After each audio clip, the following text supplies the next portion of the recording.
La paix chez vous, la paix chez toi. President! Oh, to meet you. Mr. President, nice to meet you.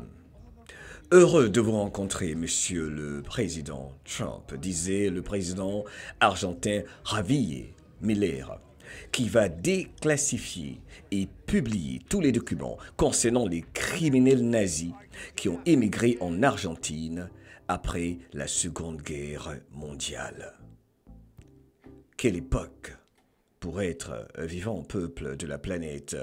Également, on va parler du fait que le président argentin Javier Milei n'est plus seul, car Davos, comme il avait bien dit au Forum économique mondial, après le massacre du Forum économique mondial par Donald Trump, et également de son vice-président J.D. Vance, Davos a commencé à s'effondrer.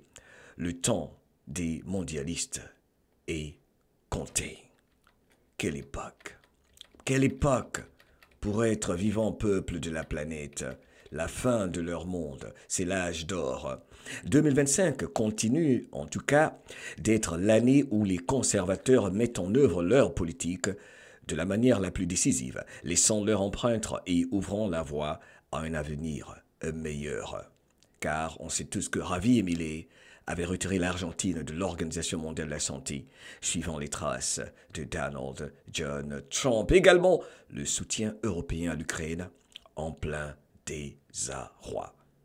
Le plan Calas est au point mort parmi les initiatives concurrentes. Le début de la fin de l'Union européenne. Ah, la planète qui se réorganise. Des leaders patriotes comme ces deux-là sur écran. Ça se passe par l'infiltration, pas l'invasion. Gare à celui qui va dire ou peut dire qui est bon, qui n'est pas bon, qui est pour son peuple, qui ne l'est pas. Mais quand on observe les actions des leaders patriotes qui déclassifient des documents nazis tels que Javier Milei a décidé de le faire, tel que Donald Trump l'a fait, pour les dossiers JFK qui impliquent la CIA, le Mossad, les services de renseignement israéliens. C'est l'art de la guerre au plus haut niveau. Au fait, bonjour, bonsoir, moi c'est Mohamed Diallo sur Influence Positive dans ce MDL News. Nous participons, moi votre serviteur, et la grande famille MDL, au mouvement de grand réveil mondial qui ne s'arrêtera plus.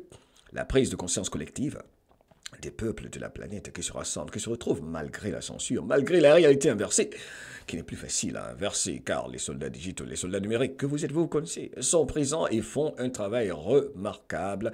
Il fallait cette étincelle pour que les humains, un peu trop confortables, retroussent leurs manches et se mettent au travail dans cette marche, ce passage de l'obscurité à la lumière pour mettre fin au grand mensonge de la souffrance des peuples, trahis par des soi-disant leaders démocrates, enfin bref, dont certains sont au sein de cette Union européenne qui se désintègre, dont le mythe est tombé avec le mythe de la démocratie, leur système, leur arnaque, leurs opérations de blanchiment d'argent, exposées aux États-Unis par exemple par Elon Musk et Doge.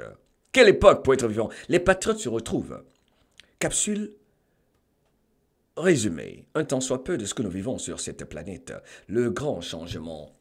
Ils voulaient une grande remise à zéro pour faire de nous leurs esclaves à vie avec des passeports pour le vaccin, pour la piqûre. À jamais. N'oubliez surtout pas cette période. Quand on vous disait « Restez chez vous à la maison, il y a un virus qui va vous tuer ». Bref, nous avons échappé à quelque chose d'énorme. Bienvenue dans l'art de la guerre, dans ce jeu d'échecs qui ne dit pas son nom. Mais on voit le bout du tunnel, n'est-ce pas, peuple de la planète?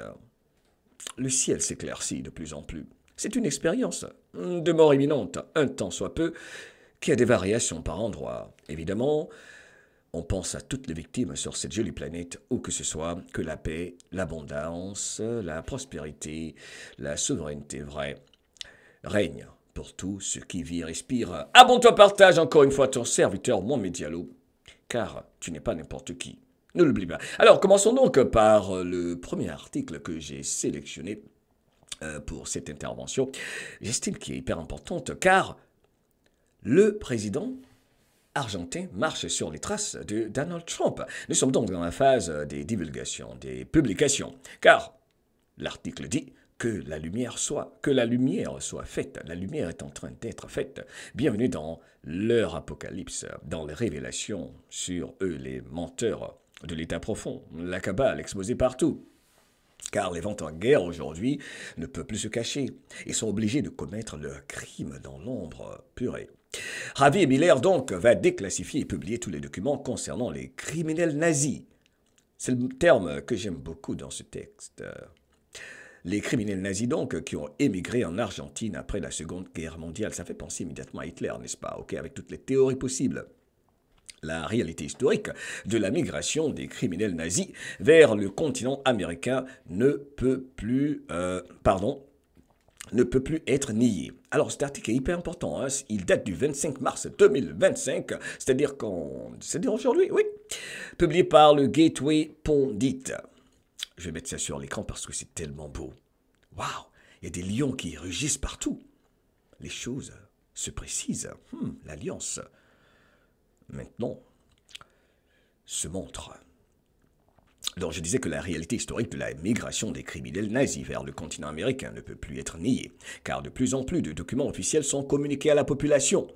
Contrairement à l'ancien Premier ministre canadien Justin Trudeau, Castro, enfin bref, qui a refusé de divulguer des documents contenant les noms de collaborateurs nazis ukrainiens dans son pays, le président libertaire argentin Javier Miller s'est engagé à déclassifier les documents relatifs à la très importante migration de nazis allemands après la Seconde Guerre mondiale. Waouh! C'est quand même énorme, hein, ceci. Il faut le reconnaître, c'est quand même énorme. Le gouvernement est en train de déclassifier les dossiers officiels sur les criminels nazis qui ont cherché refuge en Argentine. C'est ce qu'a révélé le chef d'état-major Guillermo Francos dans une interview qu'il a accordée lundi après avoir annoncé que les documents de la SIDE sur la dictature militaire argentine seront transférés aux archives générales de la nation. Cette décision intervient après que Milei Javier a rencontré le sénateur américain Steve Daines, un républicain du Montana, au sein d'une délégation du Congrès qui a visité la Casa Rosada. Daines aurait été à l'origine de la demande de déclassification et le président Milei l'a accepté. Le travail de déclassification et de divulgation concernera tous les niveaux de l'État et contiendra en particulier des documents du ministère de la Défense. Les nazis qui sont venus se réfugier en Argentine, dont il existe encore des documents qui n'ont pas été rendus publics et qui appartiennent au secteur bancaire, aux opérations financières, aux banques suisses. Waouh! A-t-il détaillé en soulignant que, en réponse à la demande, le président a donné l'ordre que toute la documentation qui existait dans n'importe quel organisme d'État soit divulguée afin que tout soit connu. Cette divulgation fait partie de la politique du gouvernement visant à mettre en lumière les archives des années 1970, lorsque l'Argentine était sous le joug d'une dictature militaire. En ce sens, concernant l'annonce du lundi matin, le ministre principal a rappelé qu'il y avait un décret ordonnant la divulgation des archives et que cela n'avait pas été fait. Ce que propose le président, c'est qu'il s'agit d'archives, d'une partie de l'histoire qui doit être publique, qui doit se trouver dans les archives générales de la nation, pour que tout le monde puisse y avoir accès, a-t-il réitéré dans des déclarations à la chaîne D-News.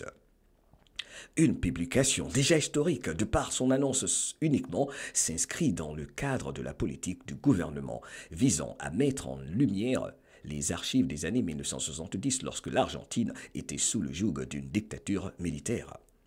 En ce sens, à propos de l'annonce faite lundi matin, le ministre principal a rappelé qu'il y avait eu un décret ordonnant la divulgation des archives et que cela n'avait pas été fait. Ce que propose le président argentin, c'est qu'il s'agit d'archives d'une partie de l'histoire de son pays. Une partie de l'histoire de son pays qui doit être publique, qui doit se trouver dans les archives générales de la nation, pour que tout le monde puisse y avoir accès, a-t-il réitéré dans des déclarations à la chaîne D-News. Peuple de la planète, n'est-ce pas que ceci est fantastibulos? Copie conforme de ce qui se passe aux États-Unis. Ceci explique cela. Pas besoin de commentaires supplémentaires. Nous sommes bel et bien dans le grand réveil. Les tanières de l'état profond, éclairées par les patriotes. Je continue avec quelques articles que j'ai sélectionnés, que je trouve très intéressants. Pour la deuxième partie de mon intervention ce jour, une période durant laquelle nous vivons le démantèlement, le début de la fin de celles qui se faisaient passer pour les donneurs de leçons, les bandits de l'Ouest. Cette image l'explique, enfin, le démontre très clairement à droite. Là, il y a celui qui est tout inquiet, Barack Obama. En dessous, il y a Trudeau, et Macron, et Biden, enfin bref, les morts vivants, enfin bref. Et de l'autre côté, nous avons ceux qu'on faisait passer pour les méchants, les mauvais, les dictateurs, qui aujourd'hui apparemment sont des patriotes. Pas qu'ils soient parfaits, surtout. Hein. Ce qui s'est passé avec le Parti communiste chinois, il y a tellement de choses à en dire concernant les élections dans 72 pays. Bah oui, hein, la Chine, purée. Il y a eu cette prise de contrôle de l'économie qui est passée par la prise de contrôle des sélections, qu'on appelle élections. Car qui contrôle le système électoral pour élire celui qui est supposé travailler pour son peuple, contrôle le pays, en gros, et partons tout ce qui existe pour faire fonctionner cette nation. Bref, alors, revenons donc à ces quelques articles assez intéressants qui corroborent ce dont nous parlons ici, avec cet autre article d'il y a juste un mois environ, du 23 janvier 2025, des rappels quand même qui sont assez importants, tels que le fait que le président Milei, argentin, n'est vraiment pas seul. Et quand il allait dire récemment à Davos que Davos a commencé à s'effondrer, le temps des mondialistes est terminé et une nouvelle alliance de leaders de la liberté s'est levée pour sauver leur pays. Alors, je ne vais pas vous faire écouter le discours, je vais juste vous donner la quintessence de ce qu'il a dit. Il disait également, entre autres, que la liberté gagnera à la fin. Ce qui ressemblait autrefois à une hégémonie mondiale de la gauche réveillée en politique dans les établissements d'enseignement, dans les médias, dans les organisations supranationales ou même dans des forums comme Davos a commencé à s'effondrer. Déclarait le dirigeant de droite Milei qui a pris ses fonctions en 2023 devant des chefs d'entreprise et des dirigeants politiques à Davos en Suisse. Au cours de cette année, il continue « J'ai trouvé des alliés dans cette lutte ». J'ai trouvé des alliés dans cette lutte pour la cause de la liberté dans tous les coins du monde, de l'incroyable milliardaire de la technologie Elon Musk à cette féroce dame italienne Premier ministre Giorgia Meloni, le président Nayib Bukele au Salvador et Viktor Orban en Hongrie, a-t-il déclaré. Citant également le Premier ministre israélien Benjamin Netanyahou et le président Trump parmi ses alliés. Et je sais que cette partie va déranger beaucoup, mais concernant le Premier ministre israélien Benjamin Netanyahou, j'estime que le temps et la patience vont nous indiquer réellement ce qu'il en est. Nous observons tout le monde. Mais c'est étrange, car je sais que ce n'est pas par hasard que 17 nous a dit qu'il réserve Israël pour la fin, pour une raison jamais mentionnée. Car c'est un peu le fond du problème. Pensons à, par exemple, les dossiers déclassifiés concernant JFK par Donald Trump qui expose qui Et rien contre nos frères israéliens que nous saluons. Israël, ben oui, il ne faut pas généraliser, il faut compartimenter. C'est comme dans chaque pays, hein. Quel que soit le pays, vous n'allez pas blâmer le pays ou ceux qui ont une soi-disant nationalité en fonction du nom du pays. Israël, il y a Palestine, il y a Ivoirien, il y a Côte d'Ivoire, il y a Sénégal, et Mali, il y a Burkina Faso, Burkinabé, n'est-ce pas, on ne va pas blâmer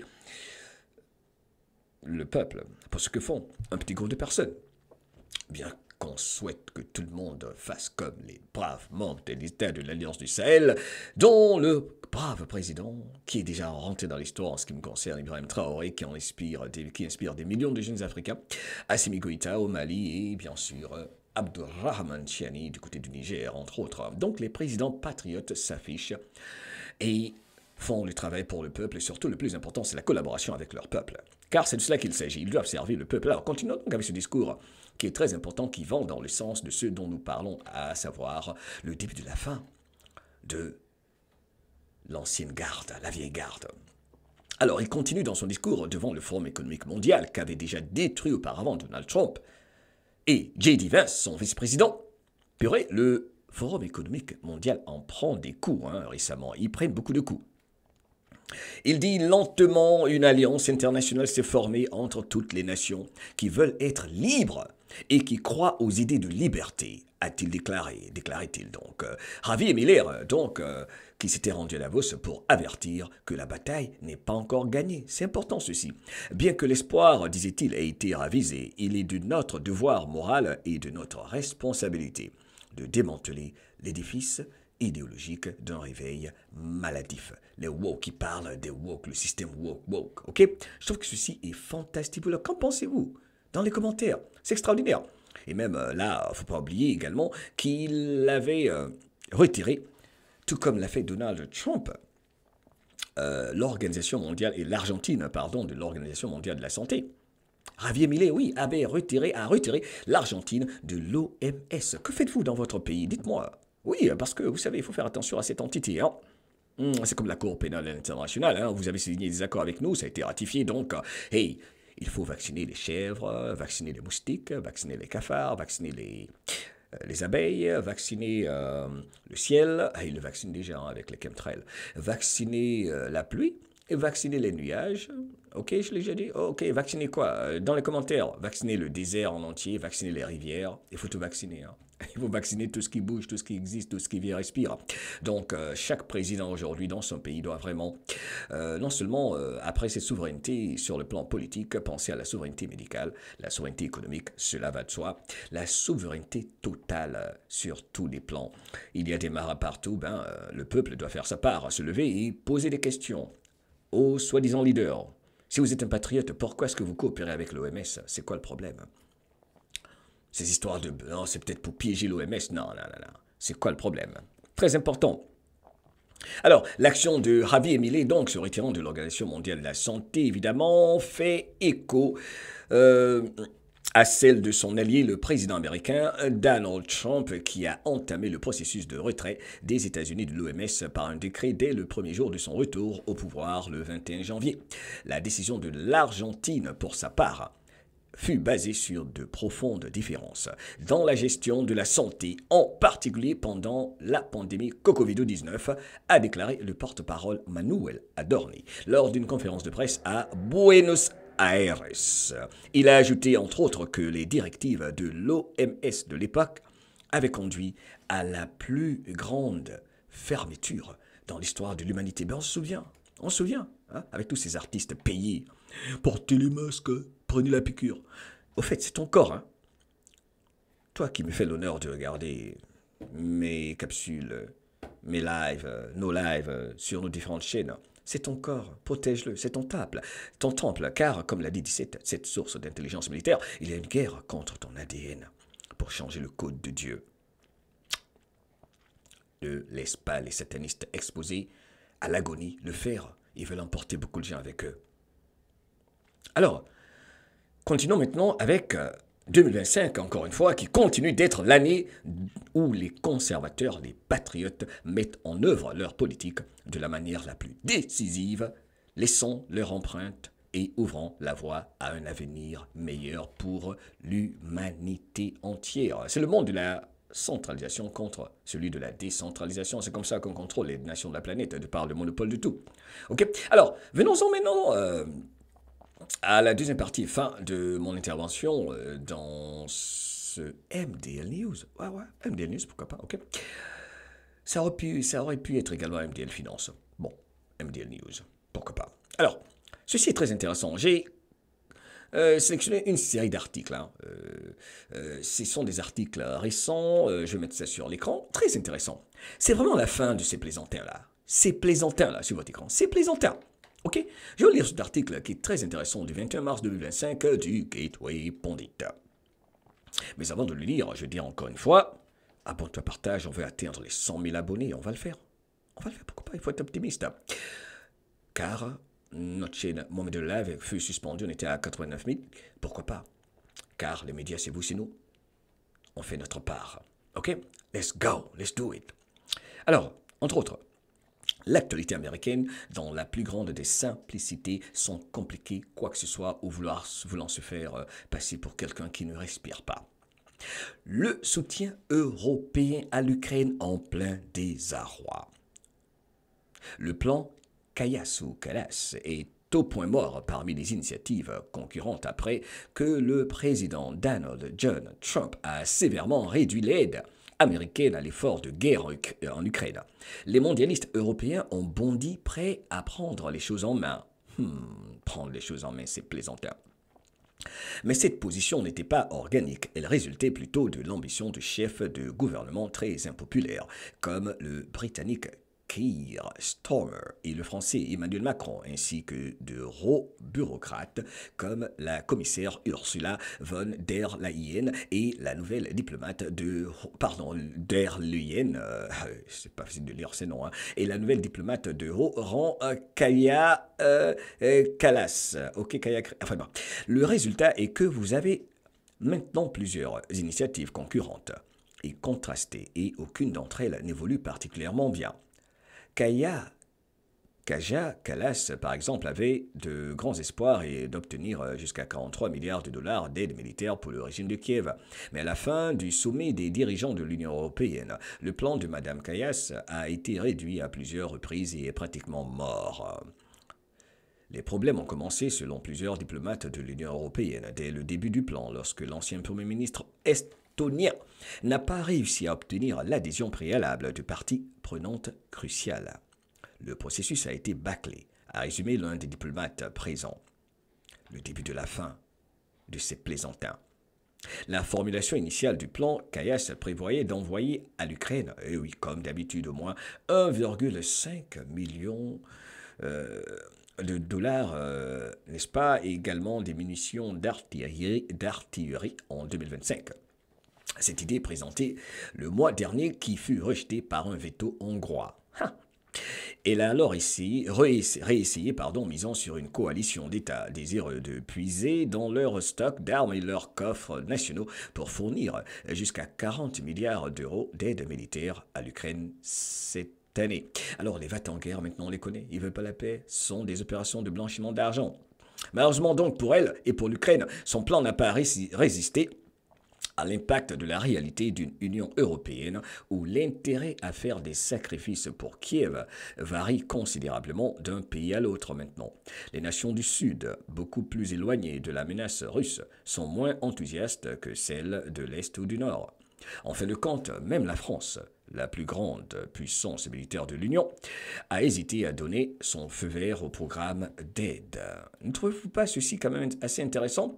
Et évidemment, on va ajouter le fait que le Premier ministre danois, le vice-président Vance, a raison, l'immigration massive menace le mode de vie européen. Alors, c'est ce que déclarait Madame le Premier ministre danois. C'est quand même assez intéressant tout ceci, ok?